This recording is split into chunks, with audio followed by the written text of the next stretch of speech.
হুজাইৰ জিয়াউদ্দিন আৰু নাজিমুদ্দিনৰ সাহসিকতাই সকলোকে আচৰিত কৰি তুলিব। তেওঁলোকে ডাইৰেক্ট পাঞ্জাবৰ পৰা হুজাই স্থাপন কৰিছে। ডাঙৰ ডাঙৰ প্ৰভাৱশালী ব্যক্তিসকলে সাহস কৰা নাই। এয়া দেখুৱাইছোঁ, চাওক এই মেচিনসমূহ ডাইৰেক্ট পাঞ্জাব পেটেল ইণ্ডাষ্ট্ৰীৰ পৰা তেওঁলোকে আনিছে। ইছলামনগৰত চাওক ডাইৰেক্ট অসমৰ মাত্ৰ 3খন ডিষ্ট্ৰিক্টত এনেধৰণৰ মানে VIP ব্ৰাণ্ড কোম্পানীৰ যি মিক্সাৰ আৰু ডালাই মেচিন প্ৰস্তুত কৰা মেচিন কেৱল মাত্ৰ অসমৰ 3খন জিলাৰ ভিতৰত আমাৰ হুজাই জিলাৰ ভিতৰত আনিবলৈ সাহস কৰিছে হুজাই ইছলামনগৰৰ জিয়াউদ্দিন আৰু নাজিমুদ্দিনে। মোৰ পিছফালে আপোনালোকে চাওক মিক্সাৰ মেচিন আৰু ডালাই মেচিন একেবাৰে 5 পলৰ পৰ্যন্ত উঠাই দিব পৰা শক্তি এই মেচিনসমূহৰ ব্ৰাণ্ড কোম্পানীৰ একেবাৰে এটা নাট বল্টু পৰ্যন্ত একেবাৰে টাটা কোম্পানীৰ। টাটা বুলি ক'লে আৰু ইয়াত কোনো ধৰণৰ চাৰ্টিফিকেট দিব নালাগে। এয়া চাওক এই মেচিন মিক্সাৰ মেচিনসমূহ ডাইৰেক্ট আপোনালোকে হোলচেলত লৈ যাওক। ডাইৰেক্ট হোলচেলত আপোনালোকে পাঞ্জাব যাব নালাগে। হুজাই ডিষ্ট্ৰিক্টৰ ইছলামনগৰ এয়া AM মেচিনাৰী ইছলামনগৰ একেবাৰে বজাৰত আৰু হোলচেল ৰেটত ইয়াত একেবাৰে এভেইলেবল আছে। কণ্টেক্ট নম্বৰ স্ক্ৰীনত দিয়া আছে। আপোনালোকৰ কিবা সুধিবলগীয়া থাকিলে ডাইৰেক্ট কণ্টেক্ট নম্বৰতো আপোনালোকে সুধিব পাৰিব। আমি হোলচেল ৰেটত দি আছোঁ আৰু পাঞ্জাবৰ পৰা মালটো আমি আনিছোঁ ইয়াতে। কিন্তু আনাটো বহুত কষ্ট। এজন ব্যক্তিৰ কাৰণেতো ইমান দূৰৰ পৰা গৈ এটা সামান আনিব নোৱাৰে। আজিকালি পাঞ্জাবৰ পৰা এটা বস্তু আনিবলৈ গ'লে বহুত টকা পইচা খৰচ হৈ যায়। সেইটো কাৰণে গৰীব দুখীয়া মানুহবিলাকে এটা ৰাজমিস্ত্ৰীয়ে আনিব নোৱাৰে। যাৰ কাৰণে এটা সুবিধাৰ কাৰণে আমি ৰাইজৰ এটা সুবিধাৰ কাৰণে এটা দোকান কৰিছোঁ। আৰু আমাৰ ইয়াত অসমৰ ভিতৰতো 2-3টা দোকানেই আছে, কিন্তু পাঞ্জাবৰ লোহা টাটা লোহাৰ যিটো সামান এইটো 2-3টা দোকানত আছে। টাটা বুলি ক'লে আৰু বেলেগক আৰু বুজাবলগীয়া একো নাই। সন্দেহ বুলি কোনো বস্তু নাই, একদম 1000% গ্যাৰাণ্টি, সব টাটা মাল হয় বস্তু। কিন্তু আমাৰ ইয়াতে হোলচেল দি আছোঁ আমি একদম। আপোনাৰ কি কয় শিলচৰ ত্ৰিপুৰাৰ পৰা আদি কৰি আপোনাৰ ডিমাপুৰ কোহিমাৰ পৰা তেজপুৰ লখিমপুৰ সব মানুহে নিয়ে আছে।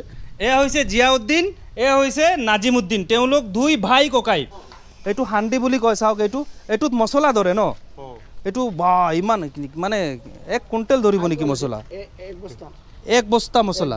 জিয়া ভাই এইটো মেচিনে কিমান ফ্ল'ৰলৈকে মছলা লৈ যাব? মেচিনটো 5 ফ্ল'ৰলৈকে আমি অলৰেডি দি আছোঁ। চেনেল 5 ফ্ল'ৰলৈকে আছে। আৰু যিবিলাক মেচিনৰ লগত মানে এভৰিথিং যিবিলাক সামান আছে একদম সব পাৰ্টছ এভৰিথিং সব পাই যাব, কোনো প্ৰব্লেম নাই। মানে মেচিনৰ যিকোনো বস্তু প্ৰব্লেম হওক নষ্ট হওক আপোনাৰ ইয়াত পাৰ্টছ পাব। মেচিনৰ লগত লাগতিয়াল যিমান বস্তু আছে সব পাব। ইঞ্জিন বিচাৰিলে টেনশ্যন নাই তেতিয়া নাই, টেনশ্যন নাই। ইঞ্জিন কোনো মানুহৰ যদি ইঞ্জিন বিচাৰে ইঞ্জিনো পাই যাব। আৰু হেৰি হাণ্ডিবিলাক বিচাৰিলে হাণ্ডি পাব। কিছুমান মানুহে যদি মংকি লিফ্ট বুলি কয় এটা, এইটো মিস্ত্ৰী বা ঠিকাদাৰবিলাকে চিনি পায়, সেইটোও পাব।